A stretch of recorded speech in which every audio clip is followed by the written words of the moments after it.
తెలంగాణలో మాటలు మంటరేపుతున్నాయి, తూటాల్లా పేలుతున్నాయి. మాటతో కాకుండా నిరసనతో రియాక్షన్ ఇస్తున్నారు నేతలు. అవి కాస్త శృతి మించి పోతున్నాయన్న అనుమానాలు కలుగుతున్నాయి. ప్రజాస్వామ్యంలో నిరసన తెలిపే హక్కు ఉంది. అలాంటిది దాడులు చేసుకోవడం, కాల్పులు కాల్చుకోవడం వరకు వెళ్ళిందంటే మాటల తీవ్రత ఎంత ఘాటుగా ఉందో అర్థం చేసుకోవచ్చు. నిన్న జరిగిన ఎమ్మెల్సీలు మల్లన్న వర్సెస్ కవిత ఎపిసోడ్ పోలీసుల కేసుల వరకు వెళ్ళింది. అనుచిత వ్యాఖ్యలు చేశారని తెలంగాణ జాగృతి కార్యకర్తలు మల్లన్న ఆఫీస్పై దాడి చేయడం, అక్కడే ఉన్న గన్మెన్లు 6 రౌండ్లు కాల్పు జరపడం వివాదంగా మారింది. అటు తర్వాత సీన్లోకి ఎంట్రీ ఇచ్చిన పోలీసులు మల్లన్న ఆఫీసులో జరిగిన దాడిపై కేసు నమోదు చేసుకున్నారు. ఏసీపీ ఆధ్వర్యంలో స్పాట్ ను పరిశీలించారు. అటు ఎమ్మెల్సీ కవిత కూడా అనుచిత వ్యాఖ్యలు చేసిన మల్లన్నపై చర్యలు తీసుకోవాలంటూ మండలి చైర్మన్ గుత్తా సుఖేందర్ రెడ్డికి వినతి పత్రం ఇచ్చారు. ఆ తర్వాత కేసు నమోదు చేయాలంటూ డీజీపీకి ఫిర్యాదు చేశారు. కవిత కార్యాలయంపై దాడి చేసిన ఘటనపై మల్లన్న అనుచరులు కూడా పిఎస్లో ఫిర్యాదు చేశారు. పరస్పరం ఫిర్యాదులు చేసుకోవడం, మాటలు అనుకోవడం బట్టి చూస్తూ ఇదేదో పొలిటికల్ మైలేజ్ కోసం ఇద్దరు ప్రయత్నిస్తున్నట్లుగా ప్రచారం జరుగుతోంది. మల్లన్న త్వరలోనే బీసీ పార్టీ పెడతారని, కవిత కూడా మరో కొత్త పార్టీ పెడుతున్నారన్న ప్రచారంలో భాగంగానే జనంలో ఉండేందుకు ఇలా హడావిడి చేస్తున్నారా అన్న అనుమానాలు కూడా ఉన్నాయి.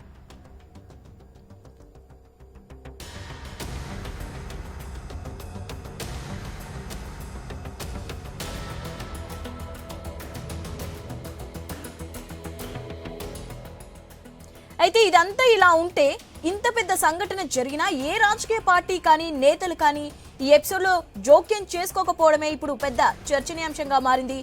కాంగ్రెస్ ఎమ్మెల్సీగా గెలిచిన మల్లన్నపై ఆ పార్టీ బహిష్కరణ వేటు వేసింది. అప్పటి నుంచి పార్టీకి దూరంగా ఉంటున్నారు. ప్రజా సంఘాల ఉద్యమాల్లో పాల్గొంటున్నారు. అవకాశం దొరికినప్పుడల్లా బీసీ రిజర్వేషన్లపై మాట్లాడుతున్నారు. అదే ఇప్పుడు పొలిటికల్ ఇష్యూగా మారింది. వికారాబాద్ లో బీసీ సంఘాలు ఏర్పాటు చేసిన సమావేశంలో మాట్లాడుతూ ఎమ్మెల్సీ కవితపై వివాదాస్పద వ్యాఖ్యలు చేశారన్న ఆరోపణలు కూడా ఉన్నాయి. ఆ తర్వాతనే తెలంగాణ జాగృతి కార్యకర్తలు మల్లన్న ఆఫీస్ పై దాడి చేశారు. బీసీల కోసం పోరాటం చేసిన ఎమ్మెల్సీ మల్లన్నపై దాడి జరిగితే కాంగ్రెస్ నుంచి కానీ ఏ ఒక్క పార్టీ కానీ వ్యక్తిగతంగా లీడర్లు కానీ ఖండించిన దాఖలాలు లేవు. బీసీ సంఘాలు మాత్రం దాడి ఘటనను ఖండించాయి, బీసీలపై దాడిగా అభివర్ణించాయి.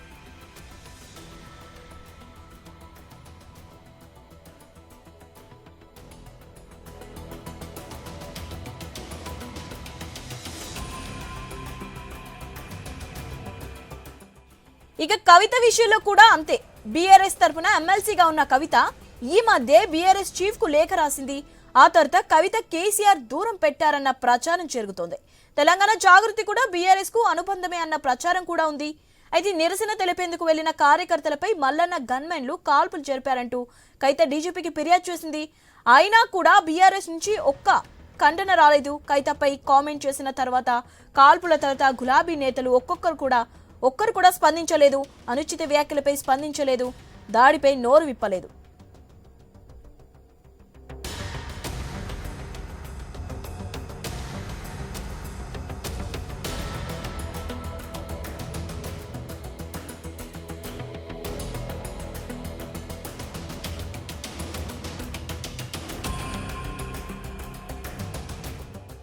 ఇలా ఇద్దరు ఎమ్మెల్సీలు అయినా ఎవరికి కూడా ఎవరు మద్దతు తెలిపినట్టు కనిపించలేదు.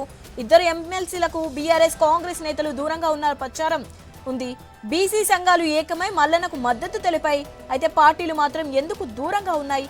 కావాలనే ఆ పార్టీ ఇద్దరు ఎమ్మెల్సీలను దూరం పెట్టాయా, లేక మాకెందుకులే అనుకున్నాయా? ఇంత పెద్ద ఎత్తున రచ్చ జరుగుతున్నా సాగుతున్నా ఏం పట్టినట్టుగా ఎందుకుంటున్నాయి? దీని వెనుక ఉన్న మర్మం ఏంటి? ఎందుకు పార్టీలు సైలెంట్ గా ఉన్నాయి?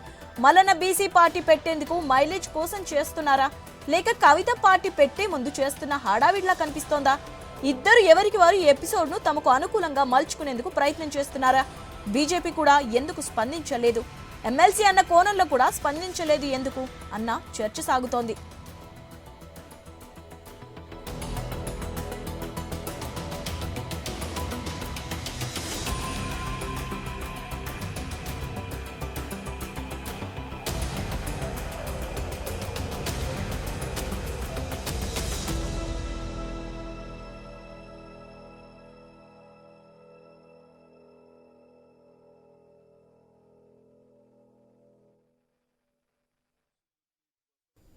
రైట్, దీనిపై అప్డేట్స్ తెలుసుకుందాం. మా ఇన్పుట్ ఎడిటర్ శ్రీకాంత్ ఉన్నారు. Srikanth, over to you. Complete details ఏంటి?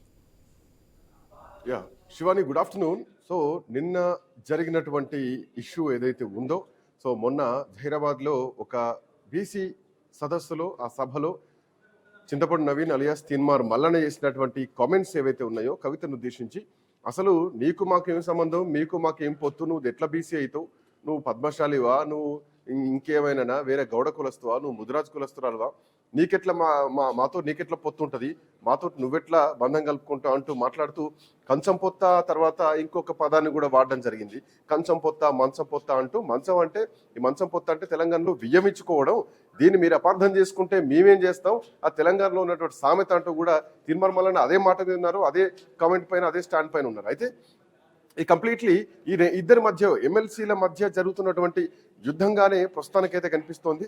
ఎక్కడా కూడా ఏ రాజకీయ నాయకుడు దీనిపైన స్పందిస్తలేడు.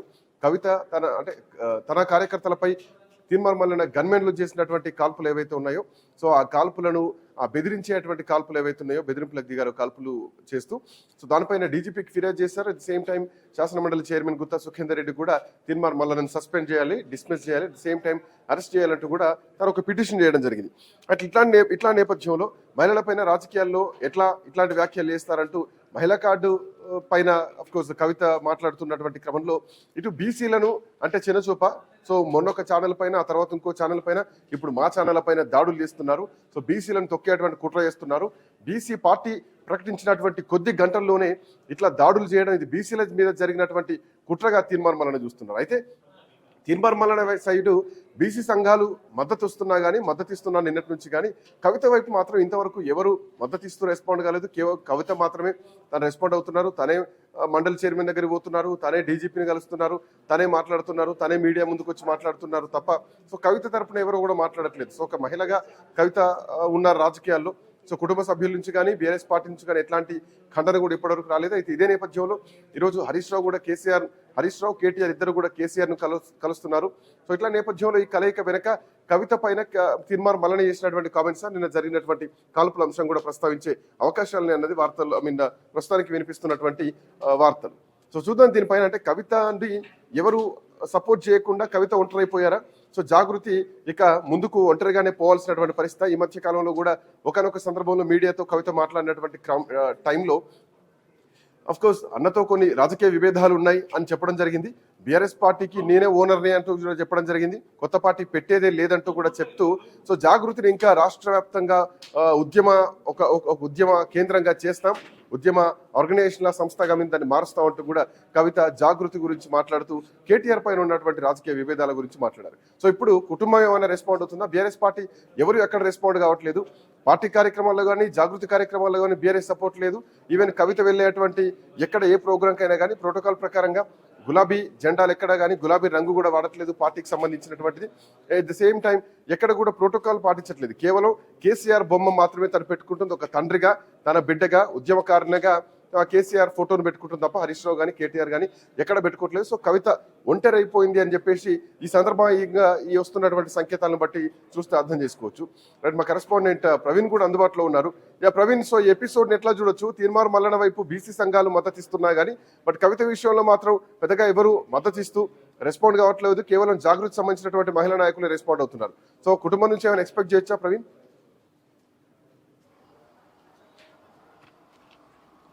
ఎస్ శ్రీకాంత్, ముందుగా చూసుకుంటే ఈ యొక్క మొత్తం టోటల్గా ఈ యొక్క రెండుగా ఇటు బీఆర్ఎస్ కానీ ఇటు కాంగ్రెస్ కానీ స్పందించకపోవడం ముందుగా చూసుకుంటే ఒకరేమో భయంతో ఒకరేమో అయితే కోపంతో ఉన్నట్టుగా అయితే తెలుస్తుంది. అయితే బీఆర్ఎస్ పార్టీలో ఎవరైనా ముందుకొచ్చి కవిత నుంచి ఎవరైనా స్పందించాలంటే కూడా కొద్దిగా భయంతో కూడుకున్నది. ఏదంటే కేటీఆర్ కేసీఆర్ ఆజ్ఞతో పాటే ఇక్కడ రావాలి కాబట్టి ఎక్కడ చూసినా అని కవిత ఈ రీసెంట్గా చూసుకున్నప్పుడు ఎక్కడ చూసుకున్నా కానీ ఆ బీఆర్ఎస్ జెండాతోని కానీ బీఆర్ఎస్ పార్టీతో కానీ పోవట్లేదు. ఓన్లీ ఈ యొక్క జాగృతి అనే పేరుతోనే పోతుంది. కాబట్టి నిన్న జరిగిన దాడిని కూడా తీవ్రంగా అయితే బీసీ సంఘాలు ఖండిస్తున్నాయి. అదేవిధంగా ఆ యొక్క ఎమ్మెల్సీ స్థానంలో ఉండేటటువంటి మల్లన పైన జరిగిన దాడి అయితే తీవ్రంగా ఖండిస్తున్నాయి. ఎందుకంటే అధికారంలో ఉన్నారు, ఎమ్మెల్సీగా ఉన్న తరుణం లోపల ఈ విధంగా అయితే దాడి చేయడం అయితే బీసీ సంఘాలు అన్ని కూడా దాన్ని తీవ్రంగా పరిగణిస్తున్నాయి. మల్లనకు తోడుగా కూడా అక్కడ బీసీ సంఘాలు కూడా మల్లనకు తోడుగా నిన్నటి నుండి కంటిన్యూగా బీసీ సంఘాలు వస్తూ ఉన్నాయి. అయితే ఒకవైపు చూసుకుంటే మరొక వైపు చూసుకుంటే కవితకు ఎక్కడ కూడా అయితే ఈ బీఆర్ఎస్ నుంచి ఎక్కడ కూడా సపోర్ట్ లభిస్తలేదని తెలుస్తుంది. ఎందుకంటే కొద్దిగా భయంతో కూడుకున్న కాబట్టి అయితే లభిస్తలేదు. ఈ తరుణం లోపల ఎప్పుడు కూడా కొన్ని ప్రశ్నలు కూడా లేవని చెప్తున్నారు.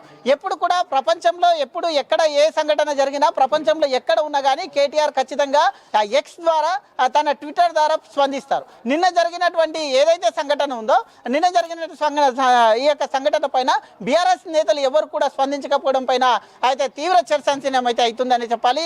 అదేవిధంగా గతంలో కాంగ్రెస్ పార్టీలో ఉన్నటువంటి మల్లన్న తీన్మార్ మల్లన్న అలియాస్ చింతపండు నవీన్ ఎవరైతే ఉన్నారో అయితే ఈ యొక్క కాంగ్రెస్ పార్టీ నుండి బహిష్కరించిన నేపథ్యంలో మల్లన్న కూడా గతంలో కొంతమంది పైన కొద్దిగా మాటలు అనడం వలన కూడా ఆ యొక్క దాని కొరకు ఇప్పుడు పార్టీ బహిష్కరించింది. కాబట్టి ఇప్పుడు ఒకవేళ దాని గురించి మాట్లాడితే మనకెందుకు ఆ తంట అనుకుంటున్నారు. కాబట్టి మల్లన్న గురించి కూడా పార్టీ సభ్యులు ఎవరు కూడా మాట్లాడతలేరు. అయితే ఈ నేపథ్యం చూసుకుంటే నిన్న కవిత కూడా కొన్ని కమెంట్ చేసిన నేపథ్యంలో నిన్న ఈ యొక్క జరిగిన ఇష్యూని తీసుకొని పోయి ఎమ్మెల్సీ కవిత ఏదైతే ఉంటుందో నిన్న డీజీపీకి కంప్లైంట్ చేయడం జరిగింది.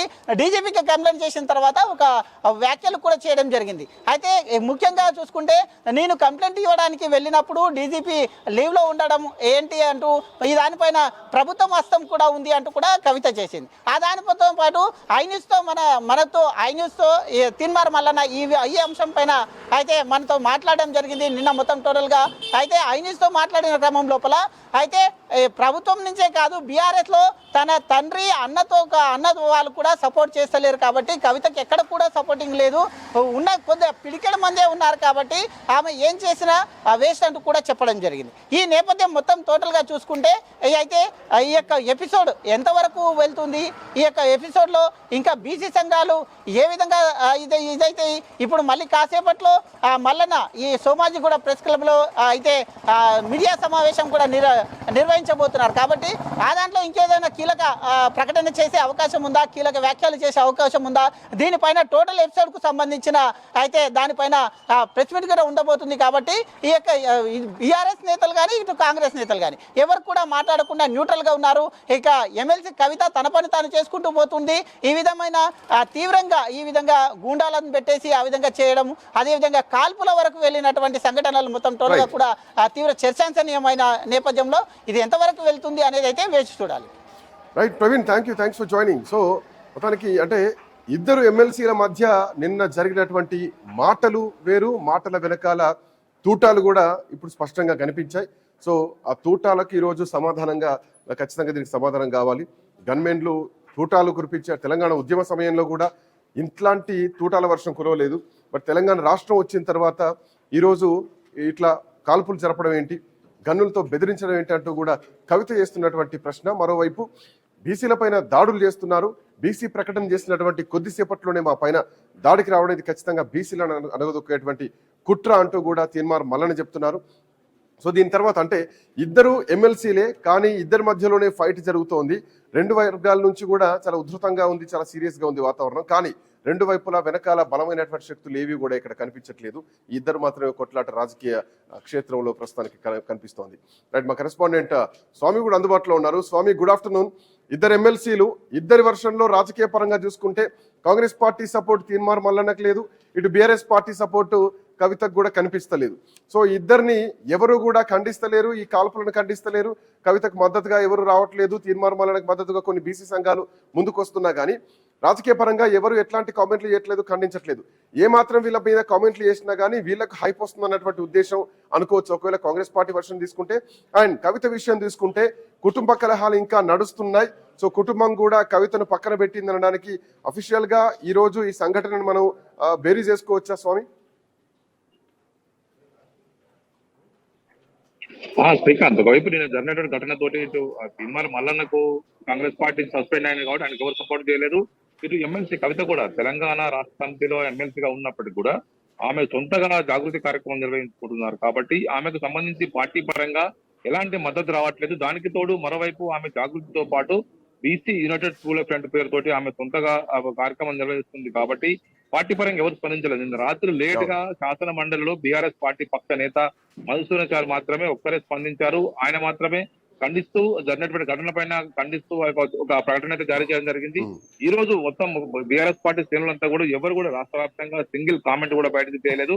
పార్టీ అధిష్టానం సూచనల మేరకు వాళ్ళంతా కూడా కామ్ గా ఉన్నట్టుగా కూడా మనకు స్పష్టంగా అర్థమవుతుంది. దీంతో ఎవరికి వారు ఉన్నారా అన్నట్టుగా కూడా వివరిస్తున్నారు. కవిత కూడా తాను సొంత కార్యక్రమాలు చేస్తున్నారు కాబట్టి ఇది బీఆర్ఎస్ పార్టీకి సంబంధం లేదు అన్నట్టుగానే ఆమె వివరిస్తూ ముందుకు పోతున్నారు. చాలా మంది బీఆర్ఎస్ పార్టీ సంబంధించిన కార్యకర్తలు ఇటు బీఆర్ఎస్ లో పాటు అటు తెలంగాణ జాగృతిలో బీసీ రిటైర్మెంట్ పూలే సంస్థలు కూడా పనిచేస్తూ ఉంటారు. నిన్న కవిత పైన జరిగినటువంటి ఘటనతోటి వారంతా కూడా అడావుడిగా ఒక వైపు చేసినప్పుడు కూడా ఒకవైపు శాసన మండలి చైర్మన్ గుత్తా సుఖేందర్ రెడ్డిని కలిశారు. అటు డీజీపీ ఆఫీస్కి వెళ్ళి డీజీపీ ఆఫీస్ లో కూడా ఫిర్యాదు చేశారు. ఈ రోజు మరోవైపు రాష్ట్ర మహిళా కమిషన్ వద్దకు వెళ్ళి కూడా బీఆర్ఎస్ పార్టీకి సంబంధించినటువంటి ఒకవైపు ఎవరు స్పందించకున్నప్పటికీ కూడా ఒక అంశం కవిత విషయంలో మనం చూసుకుంటే తిహార్ జైలుకు వెళ్ళొచ్చిన తర్వాత కూడా కవిత విషయంలో పెద్దగా కుటుంబ సభ్యులు హైప్ తీసుకురాలేదు, హైప్ చేయలేదు. కవిత కూడా చాలా యాక్టివిటీస్ అప్పుడు తగ్గించడం జరిగింది కొన్ని నెలల పాటు. సో ఇప్పుడు కవితను ఉద్దేశించి నేరుగా కామెంట్స్ చేయడం జరిగింది. సో అయినా కానీ కుటుంబ సభ్యులు ఎవరు కూడా పెద్దగా రెస్పాండ్ కావట్లేదంటే అంటే జైలు పోయి వచ్చిన కవితను పెద్ద హైప్ చేసినా కానీ పార్టీలో హైప్ క్రియేట్ అవుతుంది. సో ఇప్పుడు ఇట్లాంటి కామెంట్ చేసిన తర్వాత కూడా వీటిపైన ఖండించిన రెస్పాండ్ అయినా పెద్దగా హైప్ క్రియేట్ అయ్యేటువంటి అవకాశం ఉంది. సో కవిత రాజకీయంగా ఒక పాపులారిటీ వచ్చేటువంటి అవకాశాలు ఉన్నటువంటి కేసెస్ ఇవన్నీ మనం చూస్తున్నాం. అట్లాంటి ప్లేసెస్ లో కూడా ఎవరు రెస్పాండ్ కావట్లేదంటే కుటుంబ కలహాలు పెరిగిననుకోవాలా, రాజకీయంగా అన్నతో విరోధం పెరిగిందనుకోవాలా, రానున్న కాలంలో 2 పవర్ స్టేషన్స్ కల్వకుంట్ల కుటుంబం నుంచి రాబోతున్నాయి అనుకోవాలా? అంటే మీరు అన్నట్టు శ్రీకాంత్ ఒకవైపు ఆమె జైలు నుంచి వచ్చిన తర్వాత కొంత పార్టీ కార్యక్రమాల గురించి తగ్గించారు. ఆమె సొంత కార్యక్రమం నిర్వహిస్తూ వెళ్తున్నారు. పార్టీలో కూడా ఆమె యాక్టివిటీస్ పైన కొంత నియంత్రణ ఉందనేది కూడా ఒకవైపు పరోక్షంగా జరుగుతున్నటువంటి చర్చ. దీంతోనే ఆమె పార్టీ పెద్దల పైన ఒకవైపు పార్టీ అధిష్టానం పైన గట్టిగా మాట్లాడుతూ వస్తున్నారు. తన లేఖలు లీక్ అవడం పట్ల కూడా ఆమె గట్టిగానే ఒకవైపు మందలించి పార్టీ అధిష్టానం పైన కామెంట్ చేశారు. ఒకవైపు పార్టీ కూడా ఎక్కడ కూడా ఈ విషయంలో స్పందించలేదు. కేటీఆర్ కూడా అంటి ముట్టనట్టుగానే ఆమె విషయంలో నర్మగర్భంగా వ్యాఖ్యలు చేస్తూ ముందుకు పోతున్నారు. ఇప్పుడు జరుగుతున్నటువంటి పరిణామంలో కూడా ఒకవైపు ఇటు బీసీ రిజర్వేషన్ సంబంధించి బీఆర్ఎస్ పార్టీ ఏమో ప్రభుత్వ వైఖరిని ఖండిస్తూ ఉంటే కవిత స్వాగతిస్తూ అడావుడి చేస్తున్నారు. ఆమె సంబరాలు చేస్తున్నారు. ఒకవైపు ఆమె పార్టీ ఆమె జాగృతి కార్యకర్తలు కావచ్చు, పూలైనటువంటి సంబంధించినటువంటి కార్యకర్తలు కావచ్చు, వాళ్ళంతా కూడా గులాలు తలుపుకొని అడావుడి చేశారు. ఇటు బీఆర్ఎస్ పార్టీ మాత్రం ప్రభుత్వ దిశమని అర్థం చేస్తుంది. ప్రభుత్వ ఒకే డిసిషన్ విషయంలో జాగృతి అనుకూలంగా ఉంటే బీఆర్ఎస్ వ్యతిరేకంగా ఉంటుంది. ఇక్కడనే అర్థమైపోతుంది ఎవరి స్టాండ్ ఏందనేది, ఎవరు ఏ విధంగా ఉన్నారని చెప్తున్నాను పరిస్థితి నాకు అర్థమవుతుంది. కవితనేమో ప్రభుత్వ నిర్ణయాన్ని స్వాగతిస్తున్నారు, బీఆర్ఎస్ మాత్రం ఖండిస్తుంది. జరిగినటువంటి ఘటన విషయంలో ఒకవైపు మల్లన కూడా నిన్న జరిగినటువంటి మాటల విషయంలో ఆమె మాటలు చొల్లాడు తెలంగాణలో జరిగినటువంటి కామన్ గా ఉండేటువంటి సామెతను నేను పోల్చి చెప్పాను తప్ప నేను కవితను ఉద్దేశించి ఇలా తప్పుడు వాక్యాలు మాట్లాడలేదని చెప్పేసి కూడా ఆయన ఇప్పటికీ అదే వాక్యాలకు నేను కట్టుబడి ఉన్నాను. గతంలో ఇవే మాటలు కూడా కేసీఆర్ మాట్లాడారని చెప్పేసి కూడా ఆయన గుర్తు చేస్తూ పోటీ చేస్తూ ఉన్నారు. దీంతో ఒకవైపు పరిస్థితి కొంత ఇంటెన్స్ గా మారింది. దాంతో ఒకరిపై ఒకరు ప్రతి విమర్శలు చేసుకున్నప్పటికీ కూడా బీఆర్ఎస్ పార్టీ ఎక్కడ స్పందించట్లేదు. అటు మల్లన్నకు సపోర్ట్ గా కాంగ్రెస్ పార్టీ కూడా ఎక్కడ సపోర్ట్ చేయలేదు. దీంతో ఎవరికి వారు 2 గ్రూపులుగా విడిపోయి బీసీల విషయంలో నువ్వు ఛాంపియన్ నేను ఛాంపియన్ అనే కోణంలో ప్రచారం అయితే చేసుకుంటూ ఉన్నారు. మేము పోరాటం చేయడం వల్లనే రాష్ట్ర ప్రభుత్వం దిగొచ్చింది, అసెంబ్లీలో బిల్లులు పెట్టింది, కేంద్రాన్ని పంపిందని చెప్పేసి కవిత చెప్పుకుంటుంది. మరోవైపు తెలంగాణ వ్యాప్తంగా గత గ్రాడ్యుయేట్ ఎలక్షన్ నాటి నుంచి కూడా తీన్మార్ మల్లన్న కూడా బీసీల కోసం తాను కొత్త పార్టీ పెడతాను, ఖచ్చితంగా పోరాటం చేస్తానని చెప్పేసి కూడా ఆయన కూడా అడవుట్ చేస్తారు. ఇద్దరు ఎవరికి వారు ఆ బీసీల విషయంలో ఛాంపియన్ కావాలని చెప్పి ప్రయత్నం చేస్తున్న కోణంలోనే అసలు బీసీ కానటువంటి కవిత ఏ విధంగా స్పందిస్తారనేది కూడా మల్లన్న లేవనెత్తినటువంటి ప్రశ్న ఇక్కడ శ్రీకాంత్. ఎగ్జాక్ట్లీ. అంటే నీకు బీసీలకు నీకే సంబంధం, మీరు గౌడ, మీరు ముదిరాజా, మీరు పద్మశాల, మీరు ఇంకేమన్నా, మీకు బీసీలకు మీకే సంబంధం అని చెప్పేసి అఫ్కోర్స్ తీర్మార్ మల్లన్న అడిగారు. బీసీ కాదు కాబట్టి, మోరోవర్ 10 ఏళ్ళ అధికారంలో ఉన్నారు, సామాజిక తెలంగాణ రాలేదని చెప్పేసి చేసినటువంటి కామెంట్ కవిత దగ్గర నుంచి వచ్చింది. బట్ ఇప్పుడు కవిత బీసీ అస్త్రాన్ని ఎంచుకోవడం రాజకీయాల్లో అది వర్కౌట్ అవుతుంది అనుకోవాలా? ఎందుకంటే గతంలో కూడా దళిత ముఖ్యమంత్రి అన్నటువంటి ఒక మరక అఫ్కోర్స్ కల్వకుంట్ల కుటుంబం పైన ఉంది. సో ఇప్పుడు ఈ బీసీ ఛాంపియన్ లో వీరిద్దరూ బీసీల కోసం ఫైట్ చేస్తున్నారు, ఒక రకరకాల ఫ్రంట్లు పెట్టుకున్నారు, లేదంటే ఇంకేమైనా సామాజిక ఉద్యమాలు చేస్తున్నారు, ఈ అంశం అట్లా ఉంటాయి కనుక పొలిటికల్ గా ఆల్రెడీ కాంగ్రెస్ పార్టీ ఒక డెసిషన్కి వచ్చేసింది, భారతీయ జనతా పార్టీ ఒక డెసిషన్కి వచ్చేసింది. సో మధ్యలో బీఆర్ఎస్ పార్టీ మాత్రమే ఇంకా ఏ నిర్ణయం తీసుకోకుండా మళ్ళీ కేసీఆర్ మా ముఖ్యమంత్రి అన్నటువంటి స్లోగన్ లో బీఆర్ఎస్ పార్టీ ఉంది. సో రాష్ట్రంలో బీసీ ఉద్యమ నాయకులు వీళ్ళేనా? సో వీళ్ళ చుట్టే తిరుగుతోందా? ఒకవేళ బీసీ పార్టీ పెడితే నిజంగానే కలిసి వచ్చేటువంటి అవకాశం ఉందా తీర్మార్ మల్లన్నకు ఆ స్థాయిలో? అంటే మీరు అన్నట్టు ఒకవైపు శ్రీకాంత్ తెలంగాణలో మొన్న జరిగినటువంటి అసెంబ్లీ ఎలక్షన్స్ లో కావచ్చు, పార్లమెంట్ ఎలక్షన్స్ లో కావచ్చు, ఎస్సీలు ఒకవైపు, ఓసీలు ఒకవైపు, ఒక వర్గం అంతా కూడా కాంగ్రెస్ పార్టీకి మద్దతు నిలిచింది. కేవలం బీసీలు మాత్రమే బీఆర్ఎస్ కు మద్దతు నిలిచారనేది కూడా బీఆర్ఎస్ పార్టీలో ఉన్నటువంటి ఒక చర్చ. దాంతో బీసీలని అనుకూలంగా మలుచుకోవడం కోసం, బీసీ ఓటు బ్యాంకును కొల్లగొట్టడం కోసమే ఒకవైపు ఎమ్మెల్సీ కవిత సరికొత్త ఆస్త్రాలను తెరపై తీసుకొచ్చింది. రానున్న రోజు తనకు కనుక బీఆర్ఎస్ పార్టీలో సరైన స్థానం లభించకపోతే బయటకు వచ్చి సొంత పార్టీ పెట్టి బీసీ కాజుతోనే, బీసీ ఎజెండాతోనే రాజకీయాలు చేయాలని చెప్పేసి ఆమె అనుకున్నట్టుగా అర్థమవుతుంది. దాంతోనే ఆమె లేవనెత్తినటువంటి అంశాలన్నీ కూడా ఇప్పుడు చర్చకు వస్తున్నాయి. అందుకోసమే ఈ రోజు అడావుడిగా ఒకరు వైపు పైచే సాధించడం కోసం అడావుడి కార్యక్రమాలు చేస్తూ ఒకవైపు తెరపైకి తీసుకొస్తున్నారు. ఒకవైపు ఢిల్లీకి వెళ్లారు. ఈ బిల్లుల కోసం నేను ఫైట్ చేశాను, త్వరలోనే రైలు రోకో నిర్వహిస్తానని చెప్పి ప్రకటించినటువంటి కవిత దాన్ని వాయిదా వేసుకున్నది. మొత్తానికైతే తాను పొత్తులు చేయడం వల్లనే ప్రభుత్వం దిగి వచ్చిందని చెప్పేసిన విషయంలో తానే ఈ అంశం పైన ఛాంపియన్ కావాలని చెప్పి చేస్తున్న ప్రయత్నంలోనే ఈ ఒకవైపు ఘర్షణలు చోటు చేసుకున్నది. Srikanth, thank you so much. Thanks for joining. మా కరెస్పాండెంట్ ప్రశాంత్ కూడా మనతో పాటు అందుబాటులో ఉన్నారు వరంగల్ నుంచి. ప్రశాంత్, ప్రశాంత్, తెలంగాణ జాగృతి ఈ మధ్య కాలంలో మనం చూస్తూనే ఉన్నాం. బీఆర్ఎస్ పార్టీకి ధీటుగా జాగృతి వెళ్తోంది. ఉద్యమ సంస్థగా జాగృతిని వాళ్ళు డిక్లేర్ చేసుకుంటుంది కవిత. బట్ నిన్న దాడి జరిగిన తర్వాత ఎక్కడ కూడా బీఆర్ఎస్ పార్టీ అగ్రనాయకత్వం కవిత విషయంలో రెస్పాండ్ కాలేదు. కవితను తీర్మానమల్లన్న మాటలన్నా కానీ ఎవరు రెస్పాండ్ కావట్లేదు. అండ్ మోర్ ఓవర్ కాల్పులు జరిపేటువంటి పరిస్థితి, ఒక బుల్లెట్లు వర్షం కురిసినటువంటి పరిస్థితి నిన్న మనం చూసినాం. ఏమాత్రం రెస్పాండ్ అయినా రేపు పొద్దున జాగృతి రాష్ట్ర వ్యాప్తంగా ప్రచారంలోకి వస్తుందన్నటువంటి కోణంలోనే బీఆర్ఎస్ పార్టీ అధిష్టానం దీనిపైన రెస్పాండ్ కావట్లేదు అనుకోవచ్చా? సో కవిత ఒంటరిగా ప్రయాణం ముందుకు సాగించబోతుంది అనుకోవచ్చా? ఎట్లా చూడొచ్చు ప్రశాంత్? ఎస్ శ్రీకాంత్, మొత్తానికైతే నిన్న ఇద్దరు ఎమ్మెల్సీల మధ్య మాటల యుద్ధం కాస్త అటు తీవ్ర దాడుల వరకు వెళ్లిన ఘటన తెలంగాణలో కలకలం రేపుతున్న పరిస్థితి మనకు కనిపిస్తుంది. అటు ఎమ్మెల్సీ కవిత, ఇటు ఎమ్మెల్సీ తీన్మార్ మల్లన్న ఇద్దరు కూడా మాటల దాడితోటి అటు ప్రత్యక్ష దాడులకు పూనుకున్న పరిస్థితి అయితే ఉంది. నిన్న తన యొక్క కార్యాలయంలో ఉన్న సమయంలో తీన్మార్ మల్లన్న పైన జాగృతి కార్యకర్తలు వెళ్లి దాడి చేసే క్రమంలో, అటు ఆ దాడిని ప్రతిఘటించే క్రమంలో తీన్మార్ మల్లన్న గన్మెన్లు కూడా గాల్లోకి కాల్పులు జరిపారు. ఈ కాల్పుల ఘటనలో పలువురు గాయాలయ్యాయి అనేది అయితే మనకు విదితమైన విషయం. అయితే ఓవరాల్ గా ఈ ఇద్దరి మధ్య జరుగుతున్న చర్చ అంతా కూడా బీసీలకు 42% రిజర్వేషన్లు ఇవ్వడాన్ని స్వాగతించడం విషయంలోనే ఈ యొక్క రచ్చ మొదలైంది అనేది అయితే స్పష్టంగా కనిపిస్తుంది శ్రీకాంత్. కానీ ముఖ్యంగా ఉమ్మడి వరంగల్ జిల్లా అనేది 10 ఏళ్ల అధికారంలో ఉన్నప్పుడు బీఆర్ఎస్ పార్టీకి అండగా నిలిచారు ప్రజలు, ప్రజాప్రతినిధులు. అటు ఉద్యమ సమయంలో కూడా బీఆర్ఎస్ పార్టీకి ముందు నుంచి కూడా ఇక్కడ నుంచే అటు ఉద్యమం కావచ్చు, పొలికేక నుంచి మొదలు పెడితే అటు కేసీఆర్ దీక్ష రోజు వరకు కూడా అడ్డుకునే వరకు కూడా ఉమ్మడి వరంగల్ జిల్లా అనేది ఎంతో అత్యంత కీలకంగా అటు బీఆర్ఎస్ పార్టీకి కానీ, ఉద్యమ సమయంలో కానీ, అటు జాగృతికి కూడా ముఖ్యంగా బతుకమ్మ వేడుకలు అనేటివి మూలం పడింది కూడా వరంగల్ నుంచే. కానీ నిన్న జరిగిన ఘటన తర్వాత అటు కవితకైతే ఒక్కరు కూడా ఇటు బీఆర్ఎస్ నేతలు కావచ్చు, జాగృతి నేతలు కావచ్చు ఈ ఘటనను ఖండించిన వాళ్ళు లేరు. ఇటు కవితకు మద్దతు తెలిపిన నాదుడైతే ఉమ్మడి వరంగల్ జిల్లా నుంచి అయితే లేరు. ముఖ్యానికి అయితే ఇటు తీన్మార్ మల్లన్న ఆఫీస్ పై జరిగిన దాడి ఘటన ఏదైతే ఉందో అది రాజకీయంగా అయితే తీవ్ర చర్చ సాగుతుంది శ్రీకాంత్. ఎందుకంటే గత ఎమ్మెల్సీ ఎన్నికల సందర్భంలో, టీచర్ ఎమ్మెల్సీ ఎన్నికల సందర్భంలో బీసీలు వర్సెస్ ఓసీలు అంటూ కూడా హన్మకొండ ఆర్ట్స్ కాలేజీలో అతిపెద్ద బీసీ బహిరంగ సభ పెట్టి తీన్మార్ మల్లన్న ఇక్కడ నుంచే బీసీల నాదం మొదలైంది అంటూ కూడా బీసీ నినాదాన్ని ఇటు హన్మకొండ గడ్డ నుంచి, ఇటు ఊరగల్లు గడ్డ నుంచి నేను ప్రారంభిస్తున్నానని చెప్పారు. అప్పుడు అటు ఎమ్మెల్సీ ఎన్నికలలో ఇద్దరు బీసీ అభ్యర్థులకు మద్దతు కూడా ఇచ్చాడు. అయితే ఆ ఎన్నికలలో ఫలితము బీసీలకు రానప్పటికీ కూడా తమ యొక్క లక్ష్యానికి అంటే ఇక్కడ అడుగు ఒక్కసారి మనం కవిత లైన్ లో చూస్తే గనక కాల్పులు జరిగింది తీన్మార్ మల్లన్న గన్మెన్లు కాల్పులు జరిపారు. అఫ్ కోర్స్ బెదిరించడానిక, చెదరగొట్టడానిక, లేదంటే ప్రాణానికి ప్రమాదం ఉందనేటువంటి ఉద్దేశంతో రాళ్లతో వచ్చారా, కర్రలతో వచ్చారా? సో కాపాడుకోవడానికి ఆత్మరక్షణలో భాగంగా కాల్పులు జరిపారు. బట్ కవిత ఇస్తున్నటువంటి స్టేట్మెంట్ ఏంటంటే తెలంగాణ ఉద్యమం టైంలో కూడా ప్రొటెస్ట్ చేసినప్పుడు ఇట్లా బుల్లెట్లతోటి కాల్పులు ఎవరు జరపలేదు, గన్నులతోటి, పిస్టోళ్లతో కాల్పులు జరపలేదు. ఈరోజు తెలంగాణ రాష్ట్రంలో బీసీల కోసం ఉద్యమం చేస్తుంటే బీసీ ఒక మహిళను కించపరుస్తూ మాట్లాడితే ఈరోజు తీన్మార్ మల్లన్న గన్మెన్లు కాల్పులు జరుపుతున్నారు అని చేసిన కామెంట్ అంటే ఒక ఆడబిడ్డగా దీన్ని చూడాలి. At the same time Kalvakuntla కుటుంబం నుంచి వచ్చినటువంటి వారసత్వంగా కూడా చూడాల్సినటువంటి అవసరం ఉంది. ఎక్కడ కూడా బీఆర్ఎస్ పార్టీ నుంచి ఒక్కరు కూడా దీన్ని ఖండించింది లేదు. అగ్రనాయకత్వం కేసీఆర్ గానీ, కేటీఆర్ గానీ, హరీష్ రావు గౌన ఎవరు ఖండించట్లేదు దీన్ని. సో జాగృతి ఒంటరి పోరా అనుకోవచ్చా రాష్ట్ర వ్యాప్తంగా రేపొద్దున?